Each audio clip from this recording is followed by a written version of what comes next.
Assalamualaikum warahmatullahi wabarakatuh. Alhamdulillah wassalatu wassalamu ala rasulillah amma ba'du.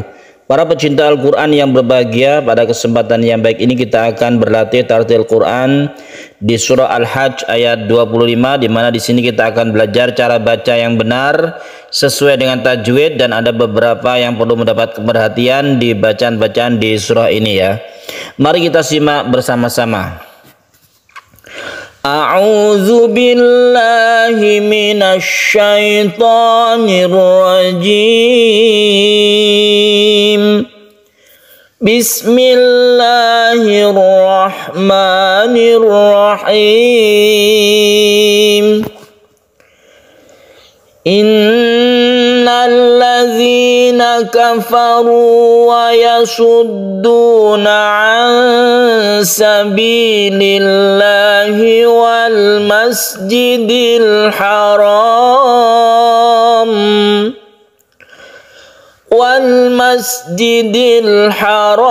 alladzi ja'alnahu lin-nasi sawa'anil 'akifu fihi wal bad wa man yurid fihi bi ilhadin bi zulmin nuziqahu min azabin alim.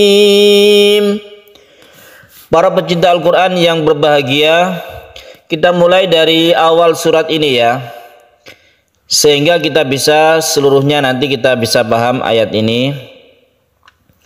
Kita mulai dari gunnah musyaddadah. Nun yang bertasydid itu disebut gunnah musyaddadah. Hukumnya yaitu didengungkan. Kita tekan bacaan nun ini dan kita itu berdengung. Innalladzi, jadi jangan ragu-ragu dan tidak langsung begini. Innalladzina, tapi kita tahan dulu ya. Innalladzina kafaru wa yasuddun.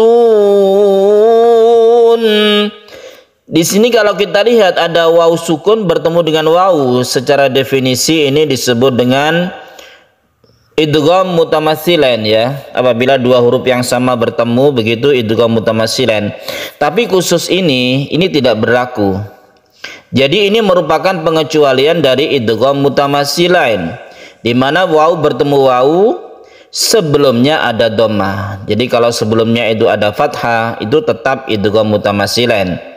Idgham itu artinya dimasukkan, ditasydidkan ke waw, tapi kalau yang ini tidak ditasydidkan ke waw, artinya tidak idgham. Tidak idgham berarti tidak masuk ke huruf waw. Jadi ini membacanya seperti mat asli atau mat tabi'i saja ya. Ada yang menyebut ini merupakan bagian dari mat tamkin, karena mat tamkin itu ada dua, yang pengecualian dari idgham mutamatsilan, juga yang apabila ada tasydid ya yang kemudian panjang seperti nabiyyin, itu adalah mat tamkin. Tamkin artinya menempatkan sesuatu pada tempatnya sesuai cara baca yang benar, begitu itu tamkin. Jadi ini ada yang menyebut ini adalah mat tamkin, kemudian cara membacanya sama dengan mat tamkin itu satu alif atau mat tabi'i satu alif saja. Jadi tidak diidghamkan atau tidak masukkan ke waw. Kafaru wa yasuddun, apa saja hurufnya yang seperti ini, yaitu ya bertemu ya. Ya bertemu ya yang sebelumnya ada kasrah, maka itu juga tidak idgham. Contoh fi yaumin bukan ditasydidkan ke ya. Demikian juga ini tidak ditasydidkan ke waw. Ini adalah mat tabi'i saja. Wa yasudduna an sabilillahi wal masjidil haram. An sabilillah, nun mati bertemu dengan sin, ini disebut ikhfa hakiki, di mana kita itu menyamarkan suara nun. Nun ini harus samar, tidak berupa nun, tidak berupa n. Kalau huruf di Indonesia itu n, bukan, tapi disamarkan. Cara menyamarkan yaitu ketika kita membaca nun, kita bersiap membaca sin. Sambil didengungkan ya.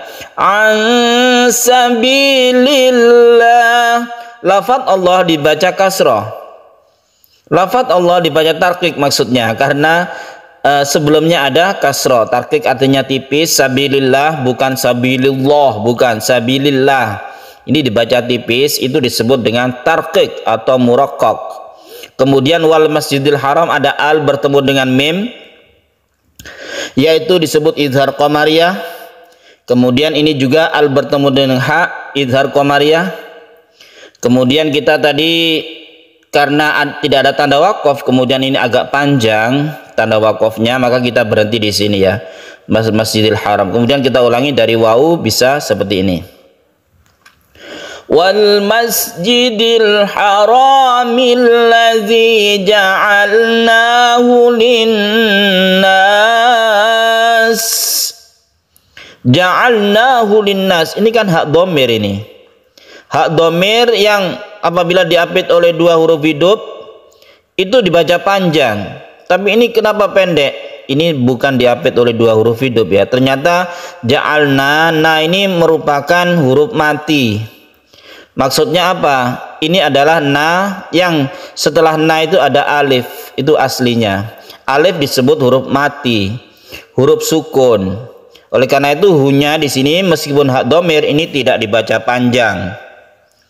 Kalau dibaca panjang itu mad silah qasira kalau diapit oleh dua huruf hidup. Sementara na ini tidak dianggap huruf hidup, tapi karena dia itu panjang, yang panjangnya itu berupa alif di sini, ada alifnya, berarti dia mati. Sehingga hak ini meskipun hak dhamir ini dibaca pendek.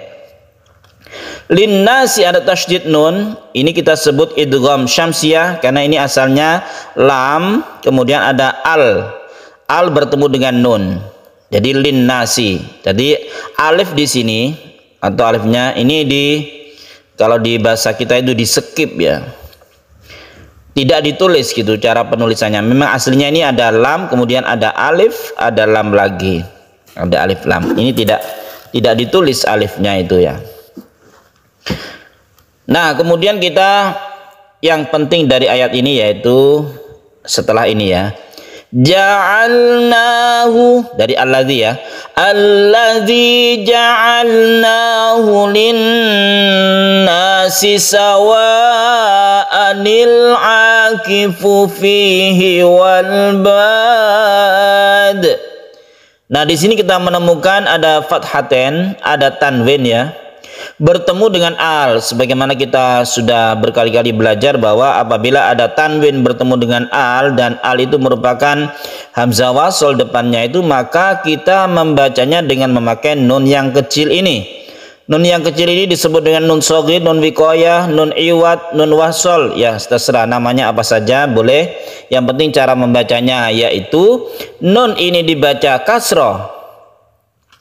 Nun ini pasti dibaca kasroh karena berbunyi ni ya, ni. Kemudian tanwin yang ini merupakan sawaan begitu menjadi sawa'a, menjadi satu fathah saja, bukan fathaten lagi karena sudah diganti nun menjadi sawa'a. Kemudian kita pendekkan sawa'anil karena kalau kita berhenti itu sawa'a ini panjang, a-nya ini sawa'a itu panjang mad iwad. Tapi kalau terus ini merupakan bacaan yang pendek saja. Jadi membacanya sawa'anil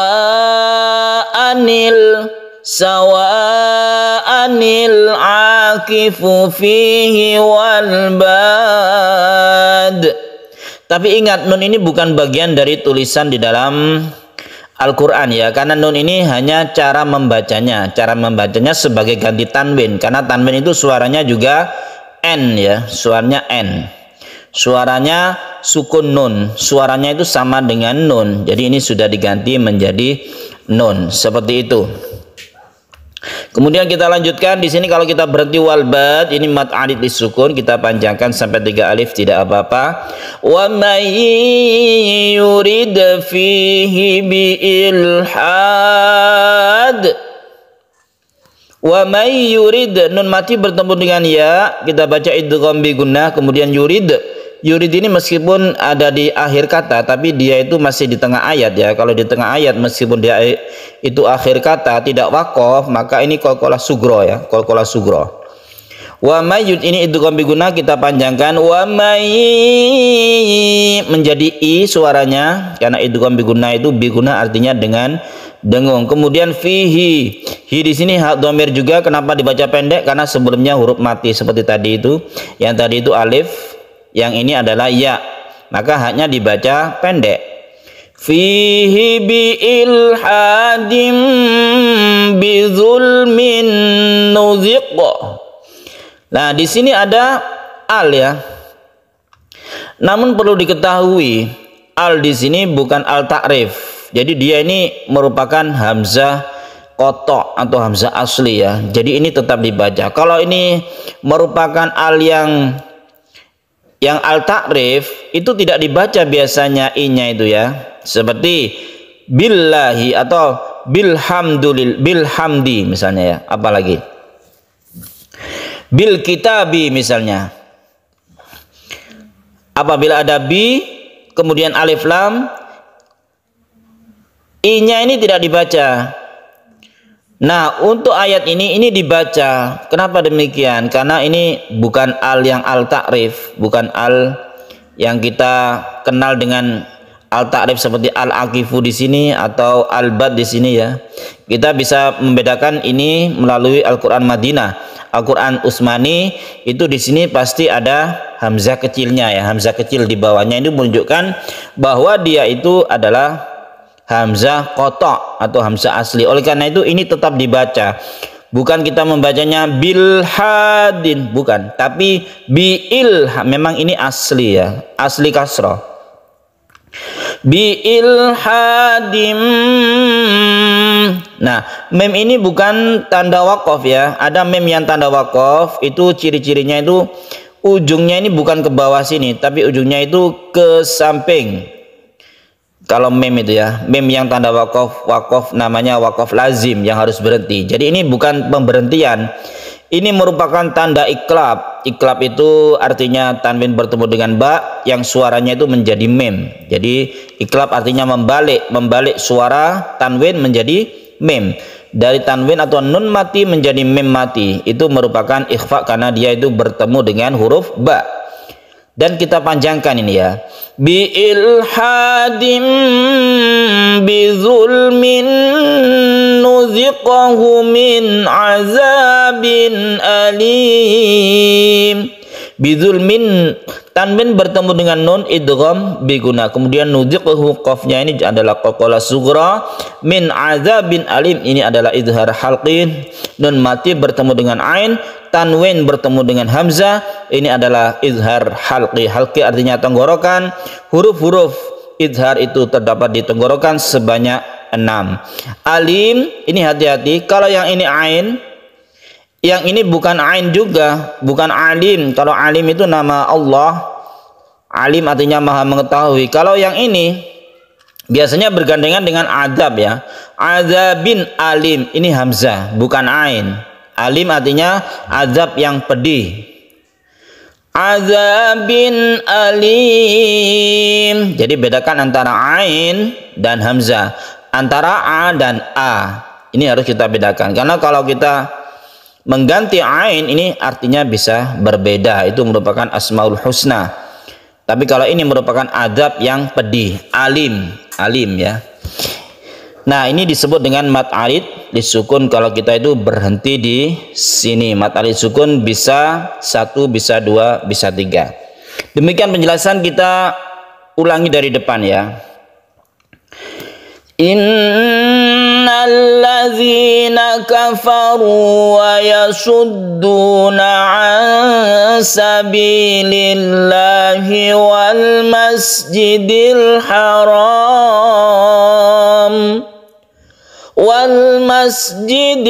haram alladzi ja'alnahu linnasi sawa'anil 'akifu fihi wal bad wa man yurid fihi bi ilhadim bi zulmin nuziqahu min azabin alim. Sadaqallahu azim. Para pecinta Al-Quran yang berbahagia, demikian latihan Al-Quran kita, latihan tartil Quran kita di surah Al-Hajj ayat 25. Semoga bermanfaat bagi kita semuanya. Wassalamualaikum warahmatullahi wabarakatuh.